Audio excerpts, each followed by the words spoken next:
What's up guys, Jeff Cavaliere, AthleanX.com. So today I want to cover a very important topic, the topic of strength. Because you see, we actually did a recent video and we had our guy Jesse here and we talked about the gains he's been making recently. And first of all, Jesse, thanks you for all the nice things that were said about him. And then there were a couple not so nice things, like that Jesse still looks like a girl. I saw the comment. What the f***, guys? Honestly, when's the last time I saw a girl with a beard like that? I mean, that's confirmation alone that Jesse's all man making all man gains. But honestly, guys, we do have to talk about strength because there's a lot to learn here. And people wanted to know more about the point I made about that line, that fine line between true strength and compensatory strength. I think we need to go over that and break that all down because I think there's some really good things you can learn from that.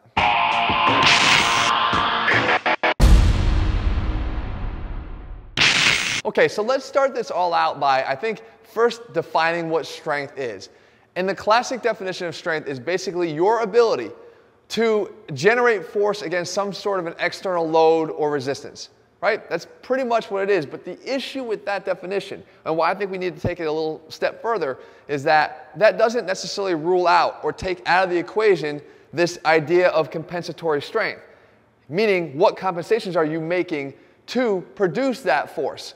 Because you could be doing a lot of that. And as a matter of fact, as I argued in Jesse's video, there is a lot of that happening, especially with Jesse, and especially with a lot of times with beginners who don't necessarily take the time to build from the ground up and are speeding towards higher and higher and new PRs every single time they hit the gym.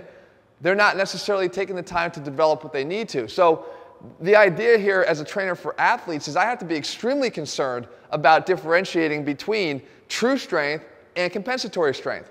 Because I know that as an athlete goes out in the field of competition, they're going to become a lot more spontaneous in terms of the force that they generate. Because they're competing. They're not necessarily working in a controlled environment. But we have to know that their true strength is maximized as much as possible, because the earlier that they have to rely on compensations in this compensatory strength, the degree to which they have to compensate, and the frequency with which they have to compensate are all major determinants in terms of how likely that person is to become injured.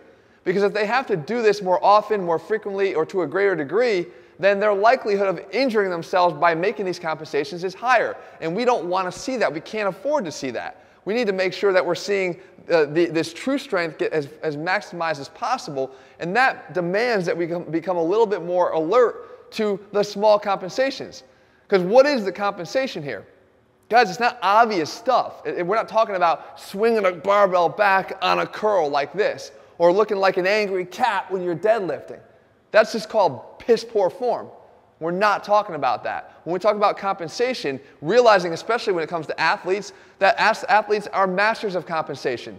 They know how to make compensations without it even being noticeable to the person that's watching them or coaching them, unless you have a trained eye. And certainly sometimes they don't even feel it themselves. Because by nature, compensations are actually more effective, efficient.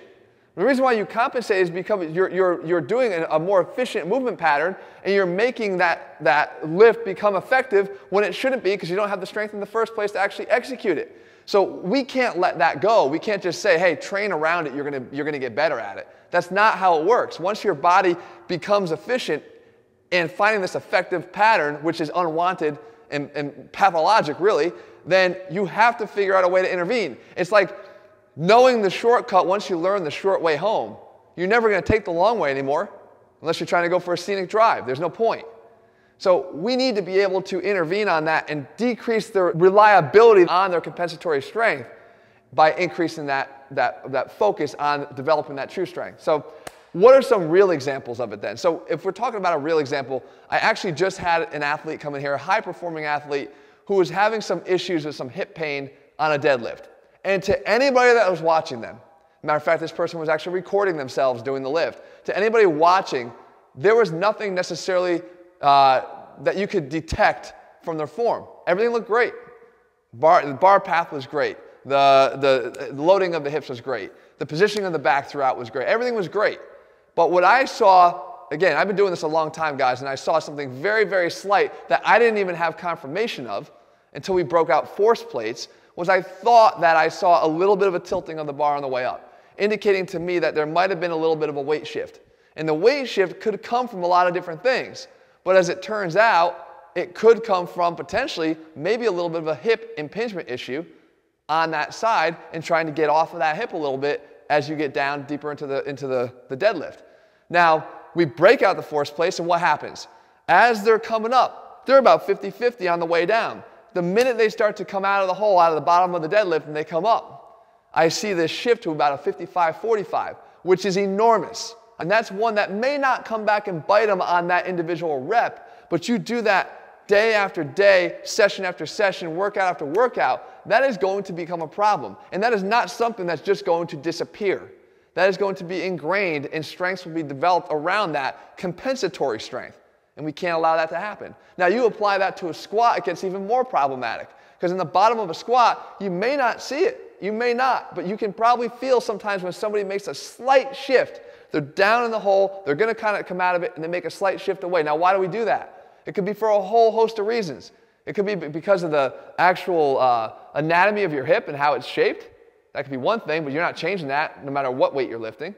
It could be because you're lacking dorsiflexion at the bottom of that lift, so you kind of unload it to not have to be as dorsiflexed in the bottom on that ankle. But again, that will probably show up if you were having, no matter what the load was that you were using. But mobility issues do get worse as you increase that load. Or it could be, again, this issue of this impingement, because as I go away from that side, usually the pelvis on that side will come forward, which creates a relative external rotation in that hip, which is creating a little bit more room if you have a hip impingement going on.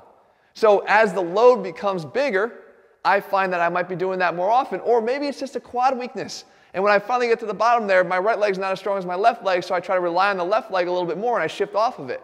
All of these things can be so minute that unless you have a trained eye watching them, or unless you have experience doing this lift so many times, you might not even feel it yourself, but it doesn't make it any less problematic. And if you keep adding weight to the bar every single session after that, you are only making that problem worse. You need to intervene and get rid of that compensation. Remember, not this blatant, ridiculous-looking bad form, but this compensation, oftentimes hidden or subtle, if you want to continue to build true strength without piling on more compensatory strength.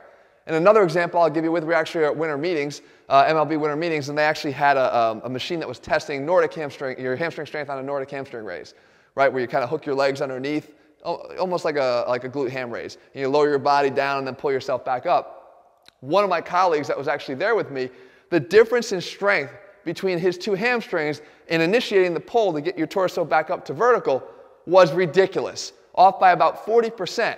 Ask him if he felt the difference. He didn't feel any of it. So your body is hiding that discrepancy, allowing yourself to believe that you have equalized strength between both legs when it was anything but that was actually occurring in this guy's lower body. So it's another argument for why, as athletes here, we often train you single-legged, because we have to see if we can reveal those discrepancies in other ways. But again, if you're not necessarily having access to the force plates, having an awareness about what's going on with your body, don't have someone measuring your strength on a Nordic hamstring raise, then what do? Oftentimes, you just keep training and piling weight on, leading to more dysfunction, causing more issues. So, people would say, well, Jeff, as a physical therapist, you're too concerned about this. I have to be. It's my job, but beyond that, I realize and I understand the importance of this because I see the people that come to me with the results of not addressing this difference. It's not just about strength. You have to have your true strength and understand that the compensatory strength that will come along with that has to be stopped as soon as possible. And then build on that. Because this is certainly not an attack on heavy weights. I believe in training with heavy weights and loading up. But only if you've developed that base built on a solid foundation, eliminating as many compensatory movements as possible, even those subtle ones, even if you need the help of someone to help you to find them out, so that when you build on that, you're building true strength. And the more true strength you have and the greater you can raise that level there, the less likely you're going to have to rely on those other compensations, which is going to decrease your chance of injury. And it doesn't just have to be an athlete.